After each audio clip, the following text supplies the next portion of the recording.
صلی اللہ علیہ وسلم نے ارشاد فرمایا تمہاری ماں۔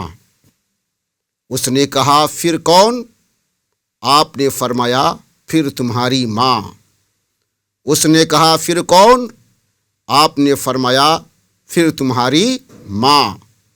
اس نے عرض کی پھر کون؟ آپ صلی اللہ علیہ وسلم نے ارشاد فرمایا پھر تمہارا باپ۔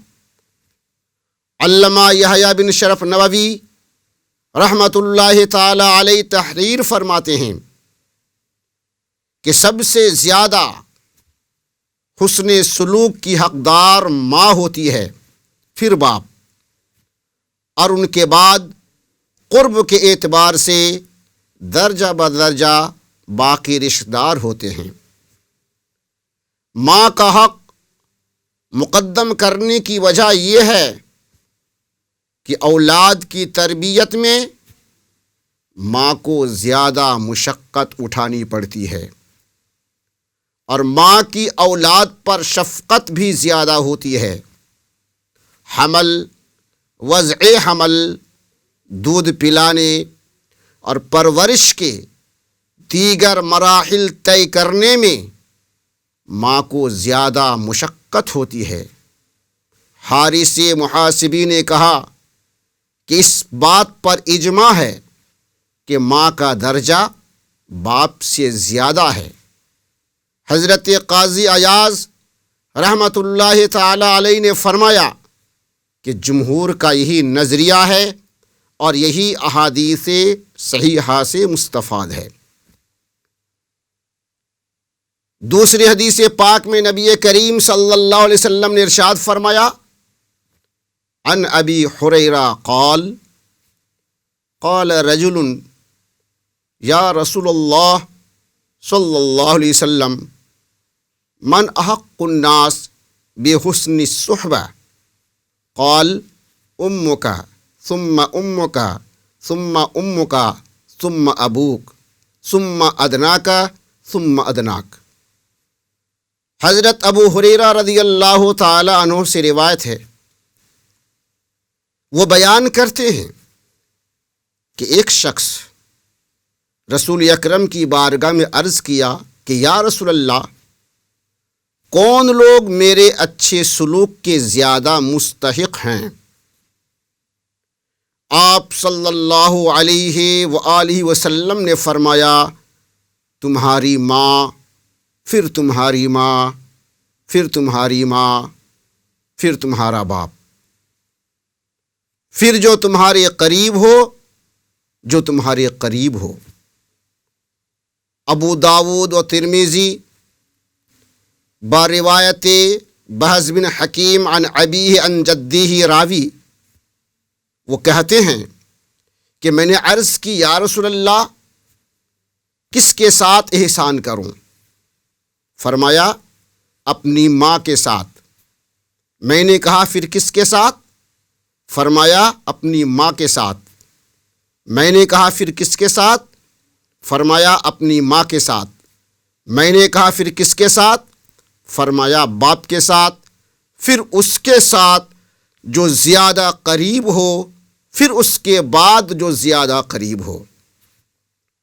محترم ناظرین، مذکورہ روایتوں سے معلوم ہوا کہ احسان کرنے میں ماں کا مرتبہ باپ سے بھی 3 درجہ بلند ہے۔ ایک اور حدیث پاک نبی کریم صلی اللہ علیہ وسلم کی سماعت فرمائیں عن ابی ہریرہ قال قال رسول اللہ صلی اللہ علیہ وسلم رغم انفہ ثم رغم انفہ ثم رغم انفہ قیل من یا رسول اللہ قال من ادرک ابویہ عند الکبر احدہما او کلیہما ثم لم يدخل الجنہ۔ حضرت ابو ہریرہ رضی اللہ تعالی عنہ سے روایت ہے، حضرت ابو ہریرہ رضی اللہ تعالی عنہ سے روایت ہے، وہ بیان کرتے ہیں کہ رسول اللہ صلی اللہ علیہ وسلم نے فرمایا اس شخص کی ناک خاک آلود ہو، یعنی ذلیل و خوار اور ہلاک ہو، اس شخص کی ناک خاک آلود ہو، پھر اس شخص کی ناک خاک آلود ہو۔ پوچھا گیا یا رسول اللہ کون؟ یعنی کس کی ناک خاک آلود ہو؟ فرمایا جس نے اپنے ماں باپ دونوں یا ان میں سے کسی ایک کو بڑھاپے میں پایا اور ان کی خدمت کر کے جنت میں داخل نہیں ہوا۔ محترم سامعین کرام، اس حدیث پاک میں ذرا غور فرمائیے کہ نبی کریم صلی اللہ علیہ وسلم نے اس شخص کے لیے ہلاکت کی دعا فرمائی، ذلت و رسوائی کی دعا فرمائی کہ جو والدین کو یا ان میں سے کسی ایک کو بڑھاپے کی حالت میں پایا اور ان کی خدمت کر کے ان کو خوش کر کے جنت کا حقدار نہیں بن سکا۔ اور یہ بھی حدیث ملاحظہ فرمائیں، عن ابی امامہ ان رجلا قال یا رسول اللہ ما حق الوالدین علی والدہما قال ہما جنتک و نارک۔ حضرت ابو امامہ رضی اللہ تعالی عنہ بیان کرتے ہیں کہ ایک شخص نے عرض کی یا رسول اللہ والدین کا اولاد پر کیا حق ہے؟ آپ صلی اللہ علیہ وسلم نے ارشاد فرمایا کہ وہ دونوں تیری جنت و جہنم ہیں، یعنی ان کی خدمت کرنے اور راضی کرنے میں جنت ملے گی اور ناراض کرنے سے جہنم کے مستحق ہوگے۔ محترم ناظرین، ذرا غور کیجئے کہ جو آدمی اپنے والدین کی خدمت کرتے ہیں بفرمان رسول اکرم صلی اللہ علیہ وسلم کے مطابق، وہ جنت کے حقدار بن جاتے ہیں۔ تو والدین یہ انسان کے لیے جنت بھی ہے اور انسان کے لیے جہنم بھی ہے۔ جو ان کی خدمت کرتے ہیں، انہیں خوش رکھتے ہیں، ان کے حقوق کو ادا کرتے ہیں، بے شک والدین اس کے لیے جنت ہیں۔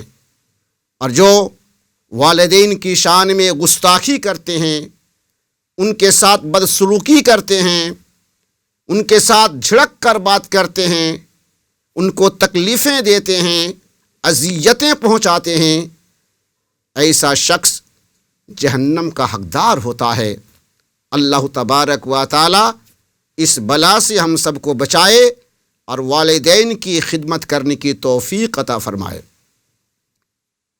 بہیقی نے ابن عباس رضی اللہ تعالی عنہ سے روایت کی ہے کہ رسول اللہ صلی اللہ علیہ وسلم نے فرمایا جس نے اس حالت میں صبح کی کہ اپنے والدین کا فرما بردار ہے، اس کے لیے صبح ہی کو جنت کے 2 دروازے کھل جاتے ہیں، اور اگر والدین میں سے ایک ہی ہو تو 1 دروازہ کھلتا ہے۔ اور جس نے اس حال میں صبح کی کہ والدین کے متعلق خدا کی نافرمانی کرتا ہے، اس کے لیے جہنم کے 2 دروازے کھل جاتے ہیں، اور اگر ایک ہو تو 1 دروازہ کھلتا ہے۔ ایک شخص نے کہا اگرچہ ماں باپ اس پر ظلم کریں؟